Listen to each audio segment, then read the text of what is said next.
Untuk mengetahui perkembangan terkini dari lokasi Munas Bali, kita bergabung dengan Rifai Pamone langsung dari Nusa Dua Bali. Rifai, bagaimana persiapan atau situasi terkini di sana dan pengamanan jelang pembukaan Munas malam nanti? Zakia, Musyawarah Nasional ke-9 Partai Golkar di Nusa Dua Bali memang sangat menarik untuk dicermati terkait dengan kehadiran baik peserta dari Munas Golkar, juga petinggi partai politik dari Partai Golkar, dan juga tentunya kehadiran dari ribuan organisasi kemasyarakatan yang digandeng oleh panitia penyelenggara sebagai pengamanan internal.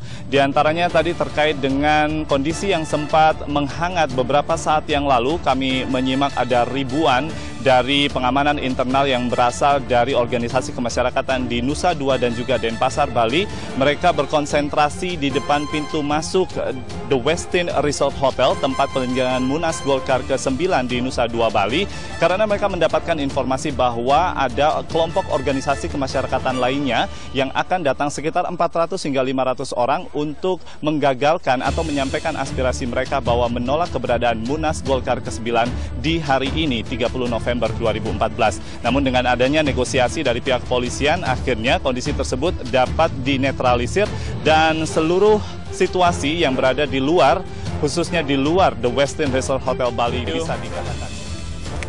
Ya, situasi ketegangan yang terjadi di arena Musyawarah Nasional Golkar ke-9 di Nusa Dua, Bali terjadi sekitar pukul 16 dan menuju pukul 17.00 waktu Indonesia bagian tengah. Selama kurang lebih 40 hingga 50 menit, situasi ketegangan ini, Wahyu, terjadi di dua lokasi yang berbeda. Yang pertama kami pantau terjadi di pintu masuk atau di gerbang menuju The Westin Resort Hotel yang menjadi tempat dilaksanakannya pembukaan Musyawarah Nasional Golkar ke-9 malam hari ini dari kubu Abu Rizal Bakri ataupun kubu steering committee yang diketuai oleh Nurdin Halid. Sementara di lokasi yang kedua yaitu terjadi di area pintu masuk wisata Nusa Dua Bali, di mana ada ribuan massa dari organisasi masyarakat tertentu yang juga datang dan mendapatkan isu terkait dengan aspirasi mereka yang akan menolak Munas Golkar ke-9. Dan kami mendapatkan gambaran secara kasat mata bahwa seluruh anggota dari organisasi masyarakat baik dari kedua belah pihak mempersenjatai diri dengan bambu yang merupakan tiang pancang di sekitaran Westin Nusa Dua Bali dan juga wisata Nusa Dua Bali. Bahkan ada beberapa yang menggenggam bongkahan batu seperti mengantisipasi adanya bentrokan. Berikut kami tampilkan sekilas situasi ketegangan yang berhasil kami tangkap pada sore hari tadi.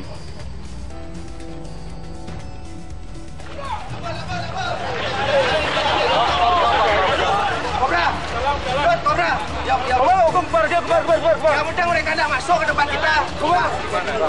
Tidak usah, kita tidak ada jadi buka. Ya.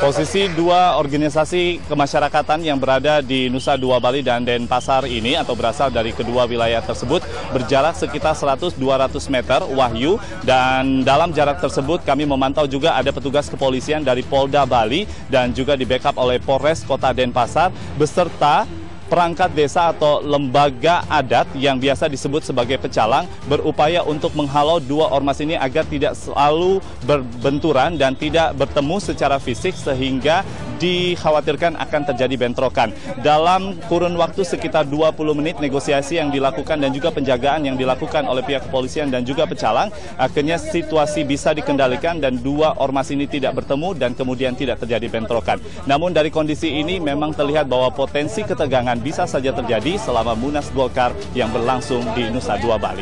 Wahyu, demikian informasi sementara dari arena Munas Golkar ke-9. Kembali ke Jakarta. Suasana terkini 1 jam jelang pembukaan Munas Golkar di Nusa Dua. Wahyu, 1 jam jelang pembukaan Musyawarah Nasional Golkar ke-9 di The Westin Resort Hotel Nusa Dua Bali, ribuan peserta dari 7 hotel yang di-booking oleh panitia penyelenggara dari Munas ke-9 Golkar ini telah mendatangi area pintu masuk utama menuju ke Mangupura Hall, tempat berlangsungnya pembukaan Musyawarah Nasional ke-9 Partai Golkar di Nusa Dua Bali. Diklaim oleh panitia penyelenggara ada 1.745 peserta dalam Munas ini yang telah hadir di Provinsi Bali, khususnya di Nusa Dua Bali, diantaranya ada 560 pemilik suara.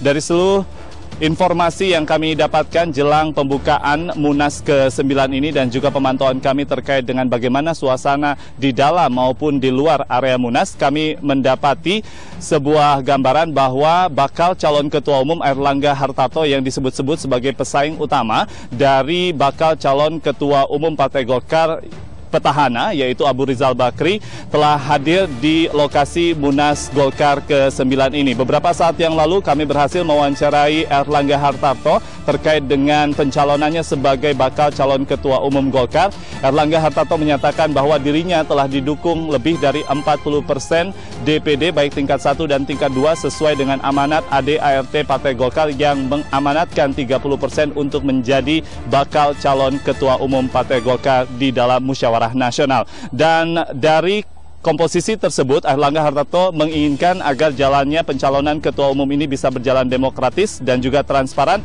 karena mendekati pembukaan Munas ke-9, Airlangga Hartarto mensinyalir adanya sebuah kejanggalan. Berikut pernyataan dari Airlangga Hartarto, bakal calon Ketua Umum Golkar. Untuk calon Ketua Umum kan 30%. Nah, insya Allah di tangan saya sudah lebih dari 40%. Jadi tentunya berjalan dengan waktu ini kita akan terus menarik kawan-kawan yang bisa. Pola verifikasi dukungan itu gimana Pak? Apa? Ada gugatan nggak? Apakah ada gugatan nggak dari kejanggalan yang tadi? Kita lihat kejanggalan-kejanggalan ini akan dilanjutkan atau tidak. Kalau kejanggalan-kejanggalan ini dilanjutkan, tentunya diambil langkah-langkah yang sesuai dengan apa yang akan didorong. Karena sampai sekarang misalnya tata tertib aja belum diterima. Jadi tidak pernah, contohnya RUPS lah.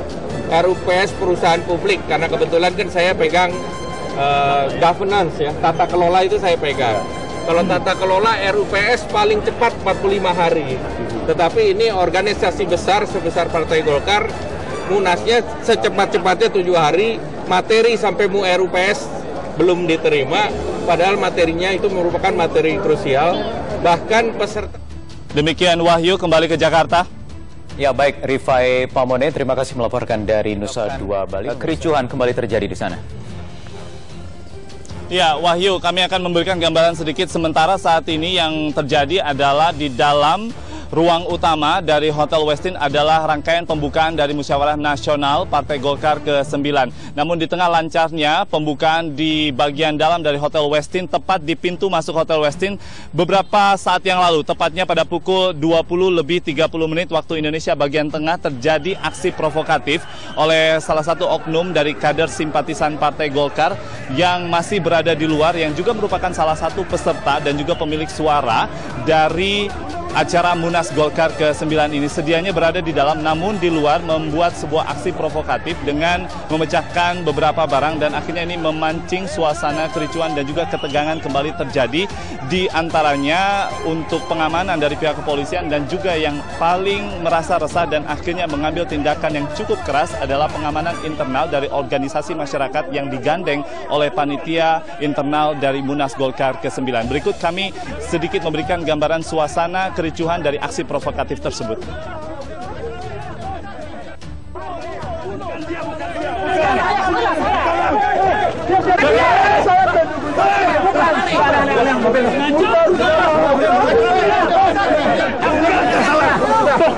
Dia orang baik-baik.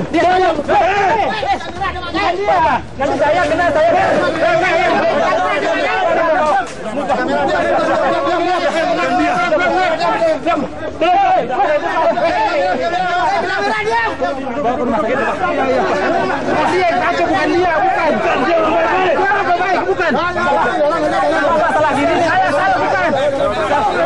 Kita mau kelasan sekali nih. Oh, bukan dia, saya sekretaris Golkar Papua.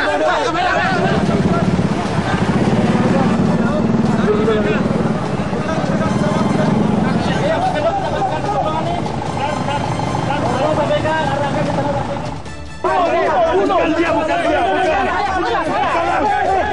Ya, Wahyu, pasca diseretnya pelaku provokatif ini oleh petugas kepolisian dan juga masih terus mendapatkan kekerasan fisik dari pengamanan internal, kami, tim Liputan Metro TV sempat akan mengikuti terus bagaimana melihat upaya penanganan, namun kami sempat dihalang-halangi oleh pengamanan internal dari organisasi kemasyarakatan.